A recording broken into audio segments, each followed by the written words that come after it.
పశ్చిమ గోదావరి జిల్లా నర్సాపురం కౌన్సిల్ అత్యవసర సమావేశం రసాభాసగా జరిగింది. డ్రైన్లలో చెత్తను తొలగింపు పనులపై రూపొందించిన అజెండాలో తప్పులు ఉండటం, టెండర్లు తెచ్చి 12 రోజులైనా వివరాలకు సంబంధించి ఎందుకు తెరవలేదంటూ అధికార ప్రతిపక్ష సభ్యులు నిలదీశారు. ఉద్దేశపూర్వకంగానే టెండర్ వివరాలు బయటకు చెప్పలేదని వైస్ చైర్మన్ కొత్తపల్లి నాని, కోటిపల్లి సురేష్, సకినేటిపల్లి సురేష్, గంగరాజులు ఆరోపించారు. బాధ్యులపై చర్యలు తీసుకోవాలని డిమాండ్ చేశారు. ఈ నేపథ్యంలోనే జనసేన, వైసీపీ కౌన్సిలర్ల మధ్య వాగ్వాదం జరిగింది. చివరికి చైర్పర్సన్ వెంకటరమణ చర్యలు తీసుకుంటామని హామీ ఇవ్వడంతో వివాదం సద్దుమణిగింది.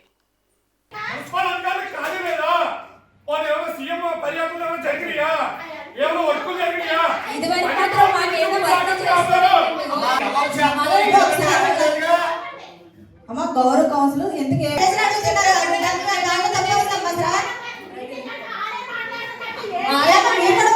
అవకాశం ఇస్తలేదా చెప్పండి. ఈ సబ్జెక్ట్ అడగడానికి అవకాశం ఇస్తలేదా?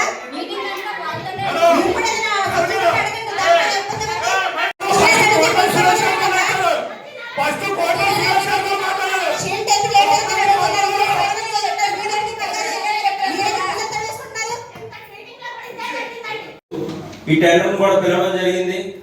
దీనికి డిపార్ట్మెంట్ చెప్పినటువంటి రీజన్ ఏంటంటే, మన హైవే ఆనుకున్నటువంటి డ్రైన్ ఏదైతే ఉందో అది మున్సిపాలిటీ సిల్ట్ తీయడానికి అని చెప్పి ఇందులో 2.5 కిలోమీటర్స్ వరకు అని చెప్పి యాడ్ చేసామని చెప్పి చాలా నీట్గా రీజన్ కూడా రాసి ఇచ్చారు.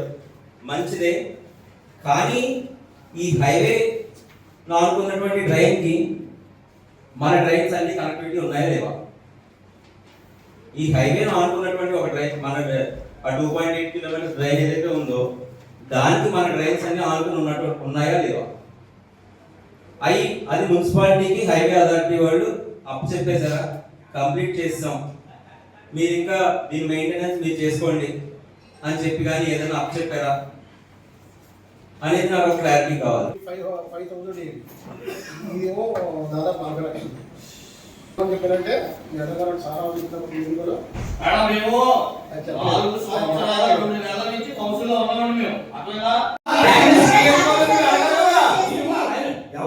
డిపార్ట్మెంట్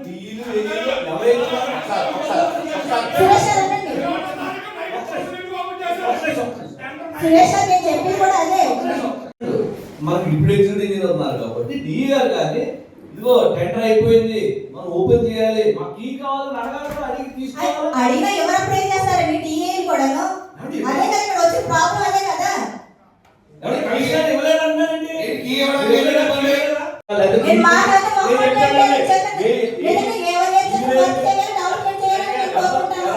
ఎవరు మగవాళ్ళతో సంబంధం లేదు. ఇది మున్సిపల్ వ్యవస్థ, నర్సాపురం పురపాలక సంఘానికి సంబంధించిన వ్యవహారం. ఈ వ్యవహారం ఇక్కడ తేటదలం అవ్వాల్సిందే.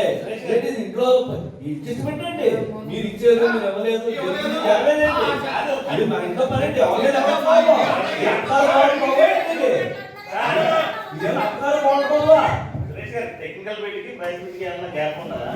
నర్సాపురం మున్సిపాలిటీలో కౌన్సిల్ అనేది ఉండదు. మనం ఎలా ఉంటాయి మేము మాట చెప్తానమ్మా, అంటే ఇది ఎవరి మీద ఏంటో కాదు.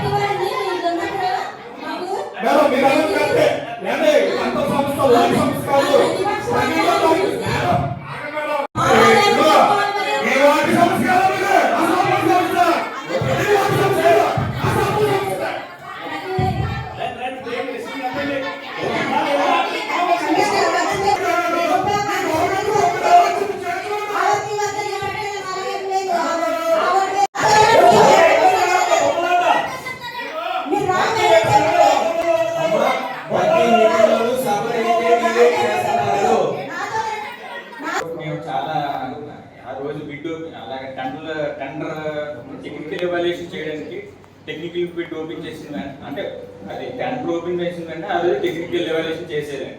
ఆ రోజు అందుకని ఎట్టి పరిస్థితులు ఓపెన్ చేయండి, నైట్ అయినా సరే సార్ అట్టుగా బయటకు వెళ్తే వచ్చిన తర్వాత తీసుకొని నైట్ అయినా 9 అయినా అప్పటికప్పుడు టెక్నికల్ బిడ్ ఓపెన్ చేస్తాం సార్. అంటే ఈ డాక్యుమెంట్లన్నీ 2 రోజులు 3 రోజులు తీసుకోవచ్చు అని మీరు చెప్తున్నారు.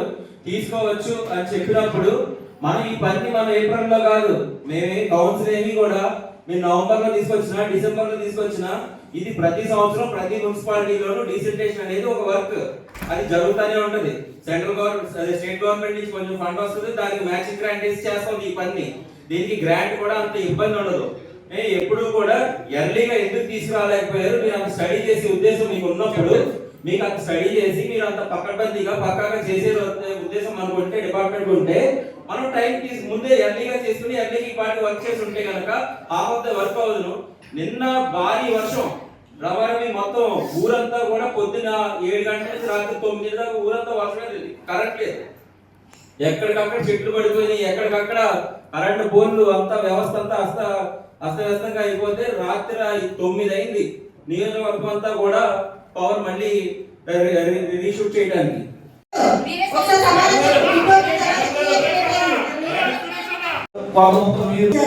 బిడ్ ఓపెన్ చేసిన బాధ్యత తర్వాత కమిషనర్ గారండి. కమిషనర్ గారిని సమాధానం చెప్పండి.